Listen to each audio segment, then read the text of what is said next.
salli ala Muhammad wa ali Muhammad. Ikhwani wa akhwatil a'izza, seperti biasa sebelum kita mulai hikmah yang akan kita jelaskan, akan kita bahas, alangkah indahnya kita niatkan majelis ini apabila ada malaikat-malaikat di atas Husainiyah ini yang mendoakan atas maghfirah kepada mereka yang mencintai Al-Husain. Apabila majlis ini dilihat sebagai sebuah majlis yang benar-benar ikhlas, mendapatkan pahala, kita niatkan, kita berikan seluruhnya untuk kedua orang tua kita, baik yang masih hidup maupun yang sudah meninggal. Kita doakan juga semoga sahabat-sahabat kita, sanak kerabat yang mungkin tahun lalu ada namun tahun ini tidak ada, kita undang mereka untuk hadir di majelis ini untuk bisa bersama duduk mengenang malam-malam Muharram. Ala hadhihi niyyah wa kullu niyatin salihah. Al-Fatihah wa qablaha salawat. Allahumma salli ala Muhammad.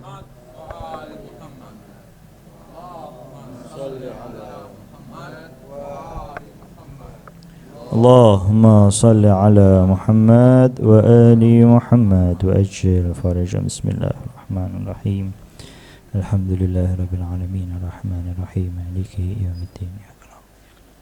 Shiratal mustaqim. Shiratal ladzina an'amta alaihim waladdallin. Assalamu alayka ya Rasulullah. أحسن الله لك العزاء في ولدك الحسين. السلام عليك يا أمير المؤمنين. أحسن الله لك العزاء في ولدك الحسين.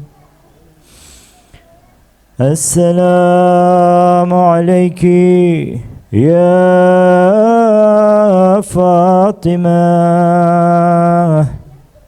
أحسن الله لك العزاء في ولدك الحسين. السلام عليك يا أبا محمد. أحسن الله لك العزاء في أخيك الحسين. السلام عليك يا أبا عبد الله وعلى الأرواح التي حلت بفنائك. عليكم منا جميعا سلام الله أبدا ما بقينا وبكي الليل والنهار، ولا جعله الله آخر الأهدي منا لزيارتكم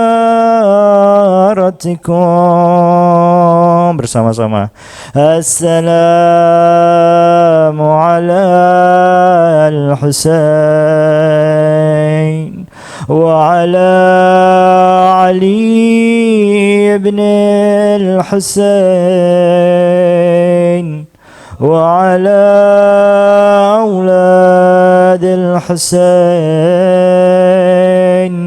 وعلى أصحاب الحسين. Lagi yang ikhlas. السلام على الحسين وعلى علي وعلى أولاد الحسين وعلى أصحاب الحسين. Sekali lagi yang keras. Assalamu ala وعلى علي بن الحسين وعلى أولاد الحسين وعلى أصحاب الحسين ورحمة الله وبركاته. Bismillahirrahmanirrahim. Allahumma salli ala Muhammad wa ali Muhammad. Rabbi shrah li sadri wa yassir li amri wahlul 'uqdatam min lisani yafqahu qawli. Rabbi antiqni bil huda wa alhimni taqwa. Rabbana la tuzigh qulubana ba'da idh hadaytana wa hab lana min ladunka rahmah innaka antal wahhab. Akhwani wa akhwati al-'azza, assalamualaikum warahmatullahi wabarakatuh. Malam-malam ini adalah malam yang sungguh mulia, malam-malam yang insya Allah akan kita cari lebih detail akan mengenai makna al-hujjah, mawaddah dan mahabbah. Seringkali kita dalam kehidupan ini memerlukan satu teladan dalam hidup kita. Seyogyanya setiap anak yang mencintai dan meneladani kedua orang tuanya, begitu juga nanti ketika anak ini besar akan menjadi tauladan bagi anak-anaknya. Setiap kita wajib memiliki pemimpin, setiap kita pasti secara tidak sadar akan memiliki teladan dalam hidup kita. Teladan inilah yang akhirnya membuat jati diri kita, karakter kita, dan seluruh tindak tanduk kehidupan kita tidak lepas dari yang namanya teladan. Yang kemudian kalau kita masukkan, kita translate dalam bahasa Islamnya atau bahasa Ahlul Baitnya adalah Al-Hujjah. Kita akan membahas, ada salah satu doa dari Al-Imam Zainal Abidin, kemudian dilanjutkan kepada Imam Ja'far Shadiq hingga ke Imam Mahdi. Salah satu doa yang mungkin kita semua sering baca, kita semua sering dengarkan, doa zamanul ghaibah. Doa di mana kita di saat zaman ghaibah Al-Imam Mahdi perlu mengenang, perlu mentakkid diri kita. Perlu kita yakinkan pada diri kita bahwa raqabah ilahiyah, raqabah ahlul bait, maknanya adalah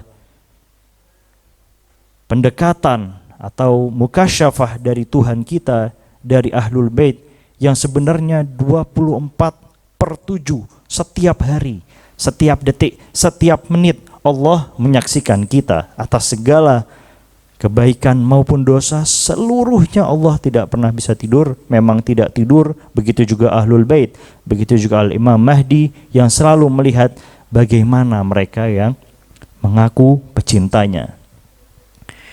Doa ini akan saya sedikit baca, tidak semuanya, hanya beberapa kalimat-kalimat pertama yang akhirnya akan mengerucut pada bagaimana kita mendefinisikan al-mawaddah fil qurba. Kurang lebih doanya bismillahirrahmanirrahim. Allahumma salli ala Muhammad wa ali Muhammad. Allahumma arifni nafsak fa in lam tu'arifni nafsak lam a'rif rasulak. Allahumma arifni rasulak fa in lam tu'arifni rasulak lam a'rif hujjatak. Allahumma arifni hujjatak, fa in lam tu'arifni hujjatak, dhalaltu an dini. Nah, ini yang kalau kita lihat beberapa diskusi-diskusi mengenai man arafa nafsahu faqad arafa rabbah, barang siapa yang mengetahui dirinya maka dia bisa mengetahui Tuhannya, lewat doa ini dijelaskan oleh imam. Takwil dari doa-doa itu perlu kita baca dalam sehari-hari kita agar kita bisa lebih detail, lebih kental kita memahami Islam ini. Allahumma arifni nafsak, ya Allah berikanlah daku kepengetahuan mengenai dirimu. Wa in lam tu'arifni nafsak lam a'rif rasulak. Karena bila aku tak tahu tentang dirimu, maka bagaimana cara aku mengetahui tentang rasulak, tentang rasulmu. Dilanjutkan, Allahumma arifni rasulak, ya Allah berikanlah aku pengetahuan mengenai rasulmu. Fa in lam tu'arifni rasulak lam a'rif hujjatak. Karena bila aku tidak mengetahui rasulmu, lam a'rif hujjatak, aku tidak mengetahui hujjahmu. Allahumma arifni hujjatak, ya Allah berikanlah daku ini pengetahuan mengenai hujjahmu. Fa illam tu'arifni hujjatak dhalaltu an dini. Apabila ya Allah, bila kami tidak mengetahui hujjahmu, maka dhalaltu an dini, sesat aku. Nah, ini bahaya sekali apabila kita tidak mengetahui siapa hujah kita, kita tidak bisa mengetahui siapa rasul kita, hilang Tuhan kita dalam kepengetahuan kita. Tidak tahu kita Tuhan kita. Kita perlu sekali kita telisik lebih dalam siapa hujah kita ini. Untuk kemudian kita bisa tahu siapa rasul kita dan siapa Tuhan kita. Jelas kalau kita kembali ke Ghadir Hum, bagaimana Rasulullah SAW mengumpulkan 120.000 sahabatnya, capek pulang dari haji ini, capek luar biasa, panas, capek, dikumpulkan ke dalam satu padang gurun dan satu bukit namanya Hum, Ghadir Hum, hingga akhirnya kita tahu itu sebagai peristiwa Ghadir Hum. Dikumpulkan seluruhnya, man kuntu maula fahadha aliyun maula.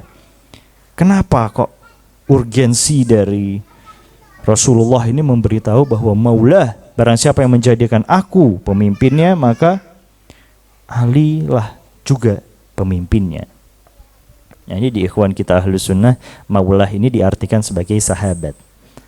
Agak sedikit konyol apabila Nabi ngumpulin capek-capek semuanya ngasih tahu ini yang barang siapa aku jadi temannya, Ali juga temannya ya. Nah, ini satu hal yang tidak logis, tidak sama sekali Rasulullah akan membuat salah satu hal yang capek atau sia-sia. Karena wa may yantiqu anil hawa in huwa illa wahyun yuha. Tidak ada satupun yang keluar dari mulut suci baginda Rasul kecuali wahyu. Dijelaskan saat itu juga selalu Rasulullah memberitahukan kepada seluruh umatnya, ya Ali, la yuhibbuka illa mu'min wala yubghiduka illa munafik. Penjelasan yang luar biasa, takkid untuk mengetahui mana yang mukmin, mana yang munafik di hari itu. Nanti akan kita bahas. Ternyata peristiwa Ghadir ini merentet sampai Asyura, bahkan sampai ke kehidupan kita sehari-hari ini. Karena apapun yang dilaksanakan oleh Ahlul Bait, apapun yang kemudian dijalani oleh kehidupan Ahlul Bait, Rasulullah hingga Imam Hussein hingga Al-Mahdi ajalallahu farajahu syarif, tidak ada yang sia-sia dan semuanya ini hidup hingga sekarang. Kalau kemudian kita kembali ke pembahasan hujjah, ulama sepakat, cendekiawan sepakat bahwa al-hujjah itu ada dua, ada hujjah zahir dan hujjah batin. Hujjah zahir ini adalah seseorang atau sesuatu yang bisa kita lihat secara zahir, fisik. Ada, dia eksis. Melainkan kalau hujjah batin, hujjah akal dan hujjah hati. Kemarin sempat kita bahas mengenai bermacam-macam kategorisasi hati. Tapi hujjah batin tidak hanya hati, bisa juga dengan akal. Bagaimana akal dan hati kita ini nyambung untuk bisa mengetahui siapa hujjah zahir ini.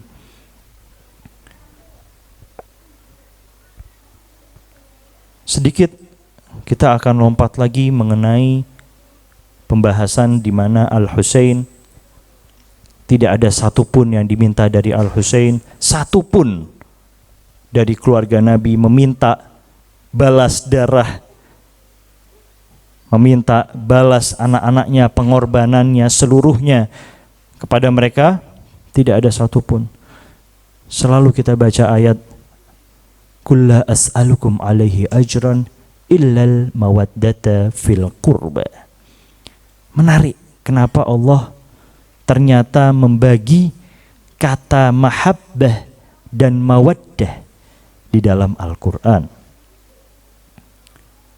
Di dalam Al-Quran kalau kita lihat ayat mahabbah ini cuma satu, yaitu ketika Allah memberikan wahyu kepada ibunda Nabi Musa untuk menghanyutkan Nabi Musa yang masih bayi kepada istri-istri Fir'aun.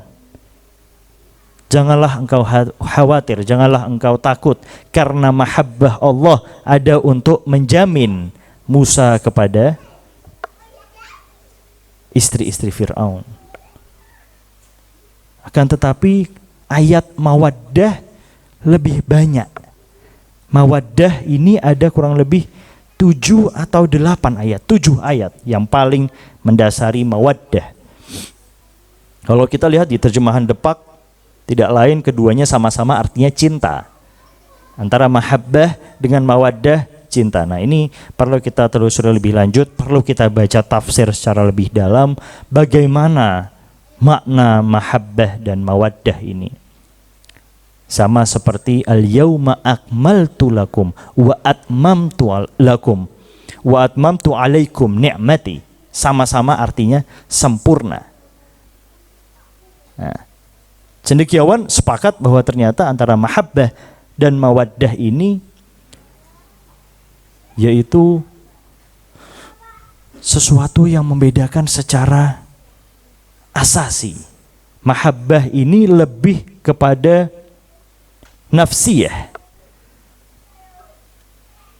lebih kepada pernyataan kita, lebih hal-hal yang bersifatnya itu jinsiyah, nafsiyah. Akan tetapi mawaddah, ulama sepakat mawaddah adalah amaliyah.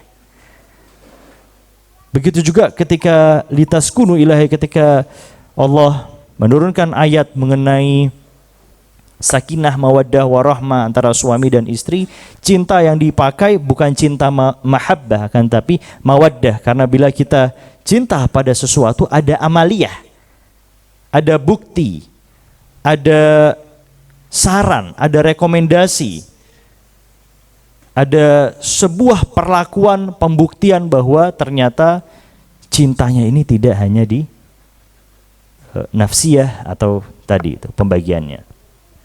Begitu juga ketika Al-Husain, ketika seluruh keluarganya dibantai, pengorbanan Rasulullah, pengorbanan Imam Ali, seluruh syuhada, seluruh imam-imam kita ini, tidak ada satupun dari mereka yang minta balas darah oleh kita, tidak ada. Satupun tidak ada. Mereka hanya minta kulla as'alukum alaihi ajran illal mawaddata fil qurba. Kita cinta kepada Al-Husain, cinta, tapi cinta yang mana? Cinta kepada Al-Husain tidak cukup hanya sekedar nafsiyah. Illal mawaddata fil qurba adalah berarti amar ma'ruf nahi mungkar, mencintai apa yang dilakukan oleh Imam Husain, membenci apa yang dibenci oleh Al-Husain. Bagaimana cara kita untuk bisa membedakan diri kita mana mahabbah dan mana mawaddah adalah kita perlu lebih dalam bagaimana introspeksi diri kita ketika kita mengungkapkan cinta kita kepada teladan kita, kepada hujjah kita. Karena setiap kita, untuk kita harus memiliki hujjah, dan hujjah kita al-muntadhar ajalallahu farujahu syarif zaman ini. Bagaimana cara kita bisa mawaddah kepada Al-Mahdi ajalallah farajahu syarif. Begitu juga sama dengan mawaddahnya kepada Imam Hussein dan seluruh imam-imam yang kita cintai. Salah satu perkataan Imam Hussein, salah satu fokus dari adanya Padang Karbala, salah satu bukti Husainiyatul Baqa, al-Islam Muhammadiyatul Bada wa Husainiyatul Baqa, Islam dimulai oleh Muhammad dan dikekalkan oleh Al-Husain, adalah itmamil hujjah. Bagaimana Al-Husain menyempurnakan hujjahnya, sempurna hujjahnya, sempurna hidupnya ini dikorbankan untuk Allah Subhanahu wa ta'ala. Karena bila tanpa pengorbanan tidak sampai hujjahnya kepada manusia, tidak mengerti orang tentang Rasulnya, tidak mengerti mereka siapa Tuhannya. Salah satu perkataan Al-Husain ketika ditanya, ya Husain, kenapa engkau akhirnya hijrah dari Makkah menuju Kufah? Jawaban Al-Husain, inna baini wa bainal qaumi mau'idan. Sungguhnya, wahai sahabatku, antara aku dengan kaumku janji. Akrahu an ukhlifahum. Aku tidak akan pernah bisa menggadaikan janji. Aku tidak akan pernah bisa mengkhianati janjiku. Fa inna yadfa'ullahu anna faqadiman ma an'ama alaina wa kafa. Karena sesungguhnya Allah telah menetapkan kepada kita dan kami akan menyempurnakannya seluruhnya, mendapatkan nikmat Allah, dan kita sampaikan kepada umat ini agar mencukupi seluruh yang dibutuhkan oleh manusia saat itu. Karena saat itu manusia masih buta, bingung bagaimana menentukan hujjahnya. Wa anna yakun ma la bada minhu fa fawza wa syahadah insyaallah. Jadi yang ditanyakan oleh Al-Husain, tanyakan oleh sahabat Al-Husain, ya Imam, kenapa sih tidak di Makkah saja? Jadi saat itu ada ihdal husnayain namanya. Ada dua pilihan yang sebenarnya bisa dipilih oleh Imam Hussein. Apakah menetap di Mekah yang akhirnya dikepung juga mati syahid, atau tamamil hujjah, itmamil hujjah yang dilaksanakan oleh Imam Hussein adalah menuju Kufah, mengharap kepada Allah agar hati-hati mereka, hati-hati yang memanggil Muslim bin Aqil, hati-hati yang memanggil mereka yang mengaku syiahnya Ali yang ada di Kufah, itu mungkin bisa berubah ketika Al-Husain datang menuju Kufah. Jadi tidak ada satupun, kalau kita bisa tarik kesimpulan, tidak ada satupun dari salah satu imam-imam yang suci ini, termasuk yang paling kita lihat saat ini ada Al-Husain, pasrah atau kemudian umat ini sebenarnya udah tidak bisa tertolong, tidak ada. Itmamil hujjah dari Al-Husain, yaitu harus tetap melaksanakan seluruh yang dianjurkan oleh kakeknya, yang dianjurkan oleh Al-Husain, yang dianjurkan oleh Rasulullah, yang dianjurkan oleh Allah, untuk melihat urgensi bagaimana menyempurnakan hujjah agar seluruh manusia ini mengetahui bahwa al-imam, panutan mereka, hujjah mereka ini tidak sia-sia atau tidak main-main dalam menjalankan agama Islam. Bagaimana cara kita mengetahui ihdal husnain? Di maktub di dalam surat At-Taubah ayat 52, Kul hal tarabbasuna bina illa ihdal husnayain wa nahnu natarabbasu bikum an yusibakumullah bi'adzabin min indih aw bi'aidina fatarabbasu inna ma'akum mutarabbisun. Tidak ada yang kamu tunggu-tunggu bagi kami kecuali salah satu dari dua kebaikan, dan kami menunggu-nunggu bahwa bagi kamu bahwa Allah akan menimpakan azab kepadamu di sisinya. Sebab itu tunggulah sesungguhnya kami menunggu-nunggu bersamamu. Salah satu ayat yang kemudian kita lihat ihdal husnayain, pilihan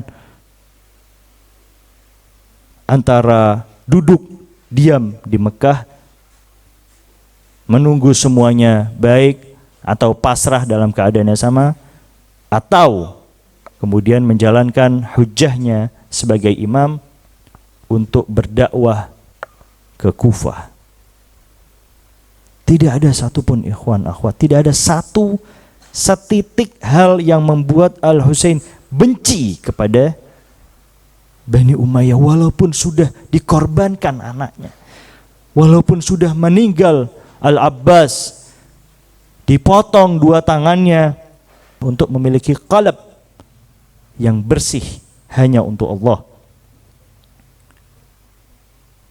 Kembali kita lihat, ternyata banyak pertanyaan-pertanyaan lanjutan mengenai apakah yang membunuh Al-Husain juga Syiah, karena mereka mengaku Syiah. Kalau kita lihat sejarah ke belakang bagaimana Muslim bin Aqil dipanggil oleh Sulaiman bin Khazai. Kalau kita nonton film Al-Mukhtar itu bagus sekali, kita perlu tonton itu berulang-ulang. Film Al-Mukhtar, bagaimana kita bisa mengetahui siapa kawan, siapa lawan yang sejati. Bagaimana kita bisa tahu betul tentang pengkhianatan yang terjadi di Kufah. Sulaiman bin Khazai ini memanggil Muslim bin Aqil, meminta Imam Husain untuk datang, namun Al-Husain mengirim Muslim bin Aqil, lalu tiba-tiba goyang hatinya. Kita pernah bahas kemarin tentang qalbun man'us, hati yang dibalik. Ketika sudah datang, wah, ini Ubaidillah bin Ziyad ngelihat kita. Bahaya kalau kita simpan Muslim bin Aqil di Kufah. Lebih baik kita lepaskan dia ke satu kota, ke satu pojok kota di Kufah, biar dia yang dibunuh Ubaidillah bin Ziyad. Jangan sampai kita. Jadi ada satu pengkhianatan yang ternyata dibuktikan dan bahkan oleh riwayat Ahlus Sunnah dicemooh riwayat Ahlul Bait, karena ternyata yang membunuh Al-Husain adalah Syiah sendiri. Ini pertanyaan besar. Bagaimana kita melihat siapa Syiah yang sebenarnya mencintai Ali bin Abi Thalib? Itu didasari di Ghadir Khum. Tadi kita sedikit singgung tentang peristiwa Ghadir Khum. Ya Ali, la yuhibbuka illa mu'min wa la yubghiduka illa munafik. Ternyata Syiah, mereka yang mengaku Syiah, mereka yang mengaku pecinta Ali dan memanggil Al-Husain ke Kufah, sebenarnya adalah mereka yang baru meyakini Ali secara aklamasi setelah kekhalifahan. Bukan dari keyakinan utama atau mencintai Ali bin Abi Thalib, ikhlas hatinya di saat Ghadir Khum. Belum terjadi itu. Jadi di saat itu, di saat Ghadir Khum, ternyata ada hati-hati yang masih munafik. Apa kata Rasulullah ketika khutbahnya di padang Ghadir Khum? Wahai seluruh sahabat-sahabatku, andai aku diperbolehkan oleh Allah Subhanahu wa taala untuk menunjuk dari kalian mana yang masuk surga dan mana yang masuk neraka, maka akan kutunjuk kalian satu persatu, tapi itu tidak boleh oleh Allah Subhanahu wa taala. Saat itu Rasulullah sudah mengetahui betul. Dan apa indikatornya untuk akhirnya semua bisa mengikuti atau tahu betul siapa yang akhirnya nanti di surga dan neraka adalah di Ya Ali, sebutkan kepada Allah, la yuhibbuka illa mu'min wa la yubghiduka illa munafik. Selalu Rasulullah menyebarkan mengenai keutamaan Ali bin Abi Thalib.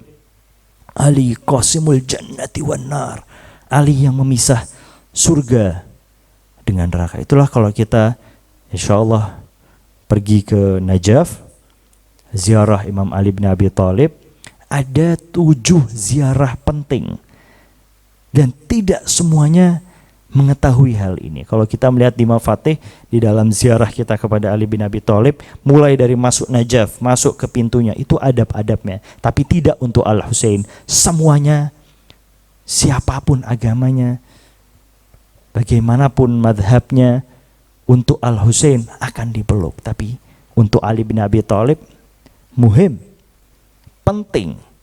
Karena ini la yuhibbuka illa mu'min wa la yubghiduka illa munafik. Pemisahan jelas siapa yang cocok untuk menjadi dikatakan sebagai mukmin dan munafik itu ada di ziarahnya Imam Ali ketika kita di Najaf.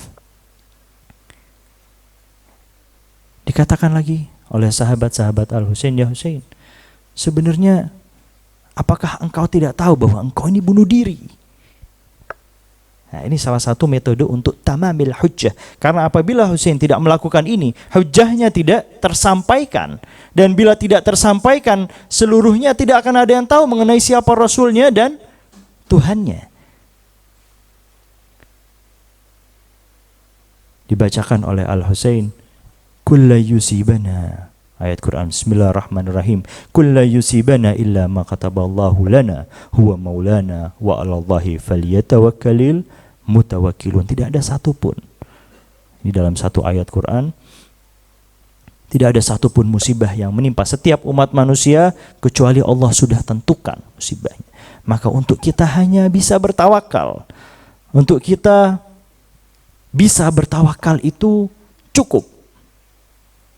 Ini kalau kita kemudian bisa mendasari dalam kehidupan kita yang sekarang, hujjah kita yang sekarang, jangan pernah ragu apabila kita diberikan ihdal husnayain, apabila kita diharuskan untuk ikhtiar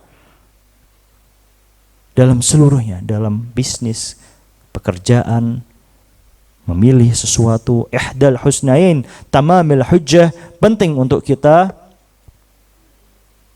jalankan. Karena kullan yusibana illa ma kataballahu lana. Tidak ada satupun musibah yang turun dari Allah kecuali sudah dituliskan oleh Allah. Kita perlu ikhlas, kita perlu tawakal. Kita perlu mengetahui betul siapa pemimpin kita, hujjah kita, sehingga kita tidak pernah tersesat dan ragu. Contohnya apa? Revolusi Islam Iran. Kalau kita lihat revolusi Islam Iran, revolusi yang mengambil ibrah, revolusi yang mengambil hikmah-hikmah dari Asyura. Tidak ada satupun dari mereka yang membawa senjata. Kalau kita lihat ini, perlu kita lihat terus bagaimana film-film tentang revolusi Iran. Ibrah yang mereka ambil hanyalah kesetiaan hujjah mereka, kesetiaan mereka kepada imam, kesetiaan mereka kepada Al-Muntadhar ajalallahu farjahu syarif, bahwa mereka tidak akan pernah mati secara jahil. Karena kita tahu bersama hadis, barang siapa yang tidak mengetahui imam zamannya, man mata la ya'rifu imamu zamani mata maitatan jahiliyah. Gak tahu kita imam kita di zaman kita ini siapa, hujah kita ini siapa, jahil mati kita, konyol mati kita. Tapi barang siapa yang mata ala hubbi Muhammad, barang siapa yang mati atas cintanya kepada Muhammad dan mengetahui ya'rifu imam zamanih, mata maghfurah. Cukup untuk kita mengetahui siapa imam zaman kita, siapa hujah kita, cinta, jangan cuma mahabbah tapi mawaddah, untuk kita bisa amaliyah, untuk kita bisa apapun yang dilakukan, amar ma'ruf wa nahya anil munkar. Selayaknya untuk kita tidak pernah ragu untuk mencintai siapa hujah kita, agar kita bisa mengetahui Rasul kita dan mengetahui siapa Tuhan kita. Kita selalu doa di dalam ziarah Asyura, Allahumma ja'al mahya ya mahya Muhammad wa ali Muhammad. Kita mencintai mereka dan kita ingin hidup seperti mereka. Wa mamati mamata Muhammad wa ali Muhammad. Benar. Ini hanya kiasan atau seperti apa? Hidupnya keluarga Muhammad penuh dengan pengorbanan. Tapi kita disuruh berkorban sedikit susah. Kadang tidak ada waktu kita ke majelis-majelis. Kadang usang kita punya akidah, kita punya fikih. Ini perlu diupdate. OS yang ada di dalam diri kita ini perlu diupdate, perlu diupgrade. Karena kita setiap tahun usang, kita lupa. Kita masukkan banyak hal-hal yang haram. Kita melakukan apa yang juga ternyata dilakukan oleh Syimir. Jarang-jarang yang kemarin yang kita pernah bahas, jarang sholat tepat waktu, jarang puasa, jarang mengaji, makan terlalu banyak, asobiah kita juga masih kuat. Hal-hal yang ternyata ketika kita mendengar nama Syimir, kita laknat dia, ternyata ada di dalam yang kita lakukan sehari-hari. Ini mawaddah, apakah ini mahabbah? Kita cinta saja tidak cukup, kita perlu amaliyah, kita perlu mawaddah. Kalau kita lihat di dalam bulan-bulan Muharram, Imam Bagir selalu ditanya oleh sahabatnya, wahai Imam, kenapa kok ayahmu ini tidak pernah senyum di bulan Muharram ini? Dalam riwayat la yuradhahikan, sama sekali tidak pernah ada senyum saja, apalagi ketawa. Kalau kita ini masih habis acara nanti mungkin ketawa, kita masih ada guyonan, melihat anak kita masih senang. Tapi alhamdulillah masih ada sedihnya lah kita lah. Beda sama yang lain bikin festival Muharram, bikin yang lain. Kalau kita masih ada sedihnya. La yuradhahikan, sama sekali.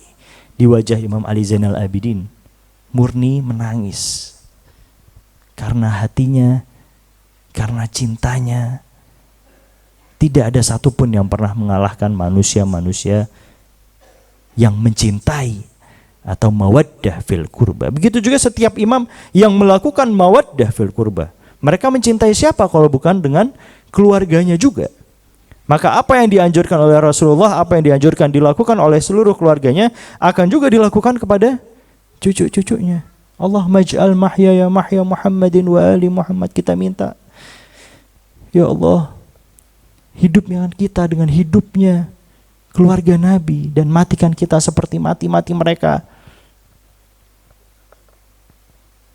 La ya laitani kuntu ma'ahum sanafuzu fawzan atima. Teriakan-teriakan di mana kita minta semoga kita mati, kita menang bersama mereka. Kalau kita bersama mereka benar, kita harus tinggalkan semuanya kalau kita memang benar-benar mau sanafuzu fawzan atima. Tidak ada satupun dari sahabat Al-Husain, keluarga Al-Husain, yang masih nyesal, aduh kayaknya kembali aja ya lebih enak. Tidak ada.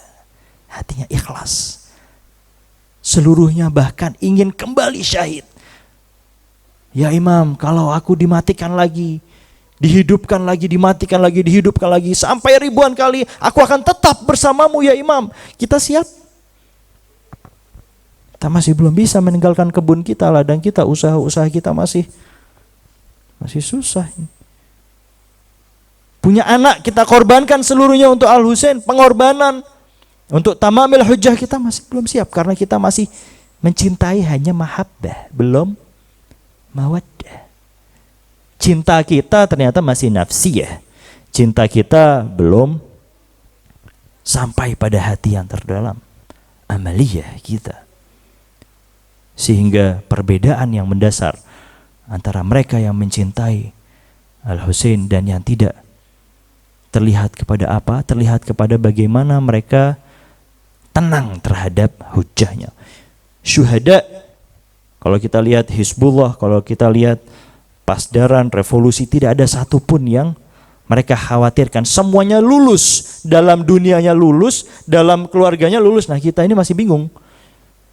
Aduh, kita bisa gak ya ninggalin anak? Kita bisa gak ninggalin sekolah, ninggalin kerjaan, ninggalin semuanya? Ini ada yang belum dinafkahi dan lain sebagainya. Pertanyaan-pertanyaan yang ternyata teriakan-teriakan labbaika ya Husain, teriakan-teriakan kita ini masih belum cukup. Karena kita pulang dari sini masih berdosa lagi, khianat lagi.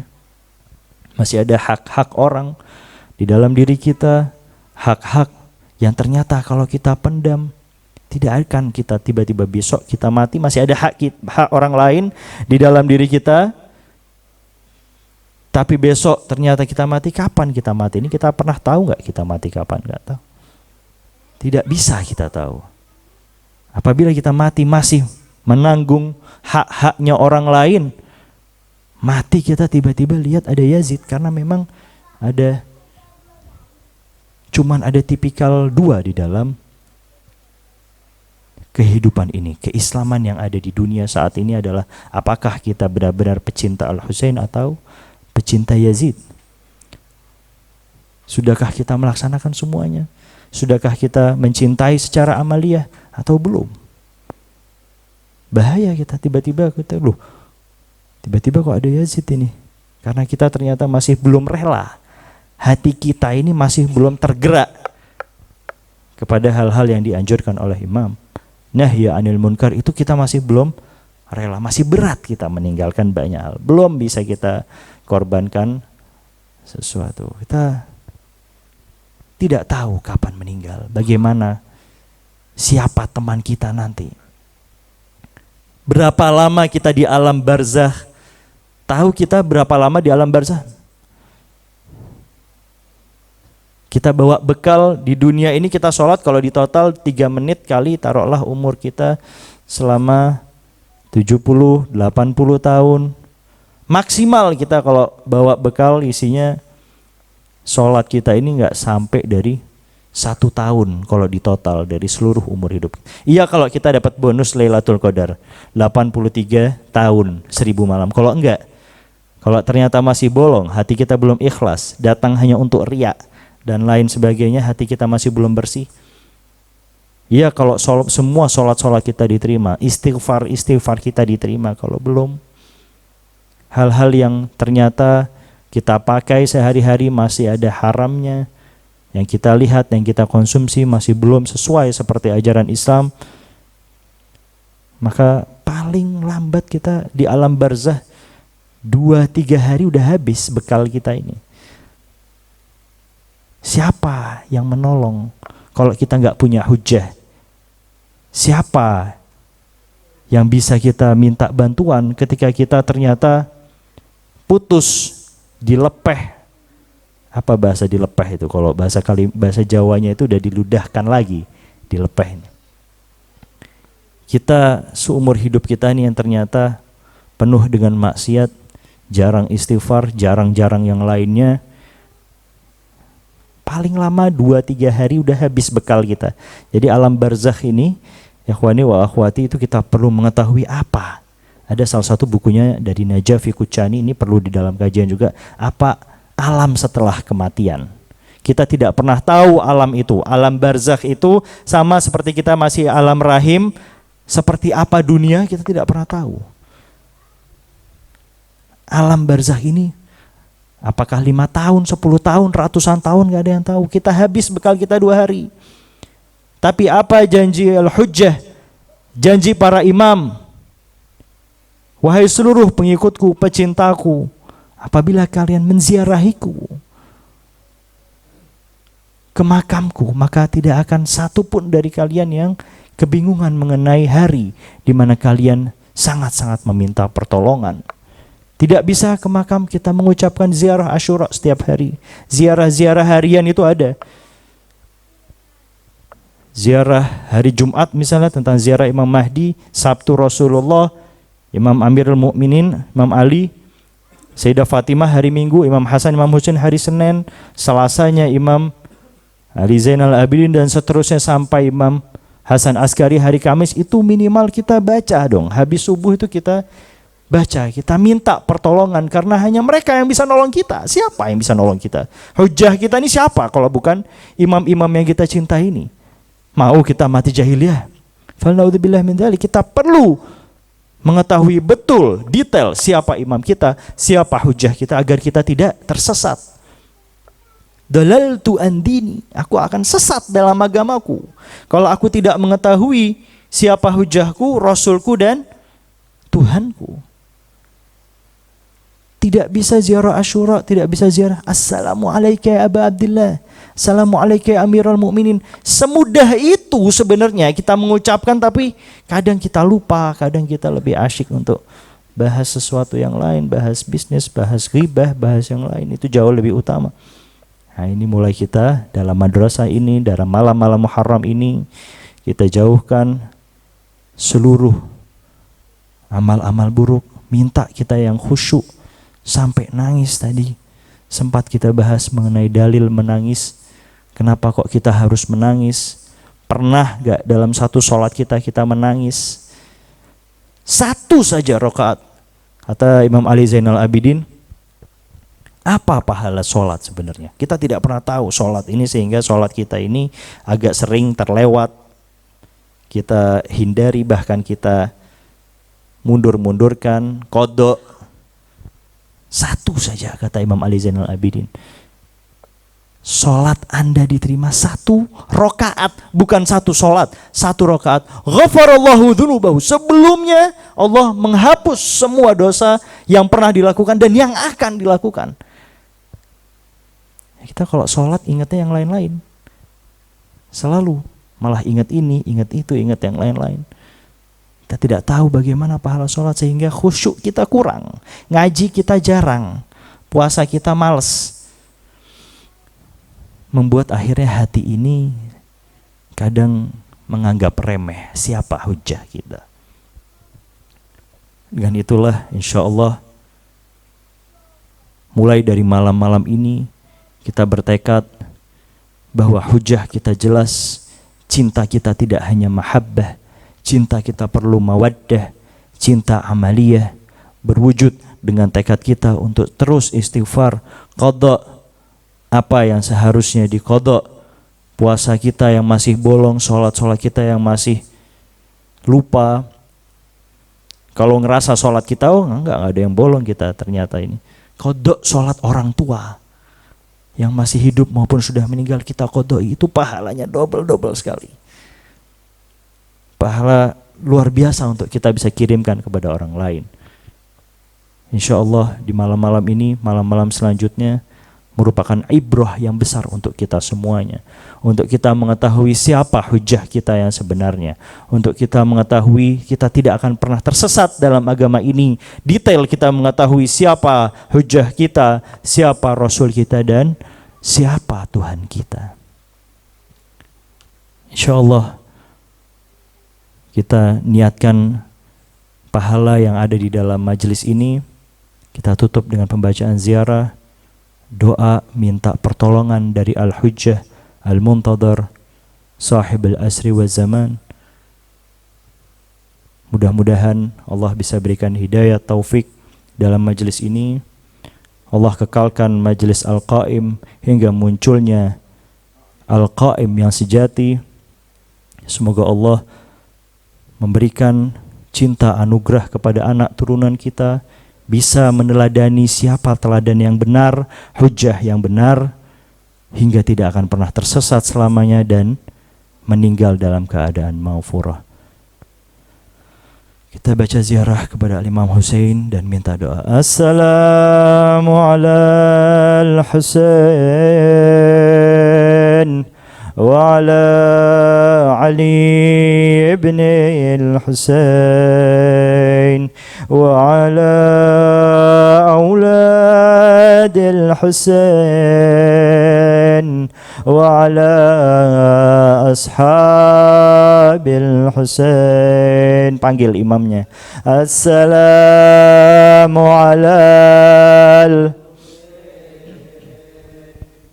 وعلى علي بن الحسين وعلى أولاد الحسين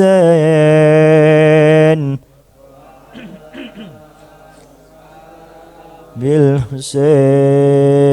Sekali lagi, assalamu ala وعلى علي بن الحسين وعلى أولاد الحسين وعلى أصحاب الحسين. توسل يا أبا عبد الله يا حسين ابن علي أيها الشهيد يا ابن رسول لله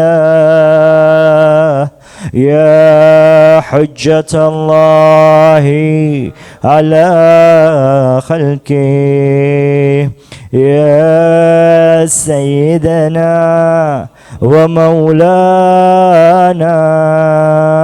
إنا توجهنا واستشفعنا وتوسلنا بك إلى الله وقدمناك بين يدي حاجاتنا يا وجيها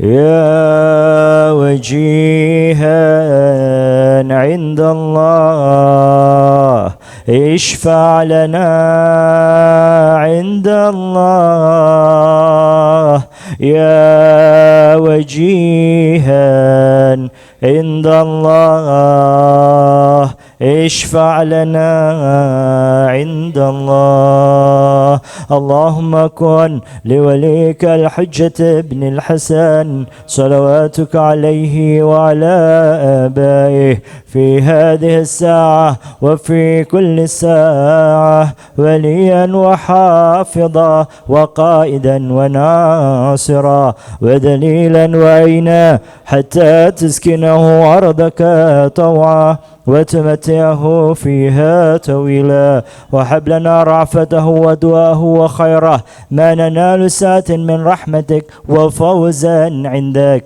واجعل صلاتنا به مقبولة وذنوبنا به مغفورة ودعاءنا به مستجابة واجعل أرزاقنا به مبسوطة وغمومنا به مكفية وديننا به مكدية بحق محمد وعلي وفاطمة والحسن والحسين إنك ولي النعماء ومنتهى مناي وغاية رجائي في منقلبي ومثواي أنت إلهي وسيدي ومولاي اغفر لأوليائنا وكف عنا أعداءنا واشغلهم عن أدانا وأدهد كلمة الحق واجعلها الأولياء وأدحد كلمة الباطل واجعلها السفلى إنك على كل شيء قدير وسيعلم الذين ظلموا أي منقلب ينقلبون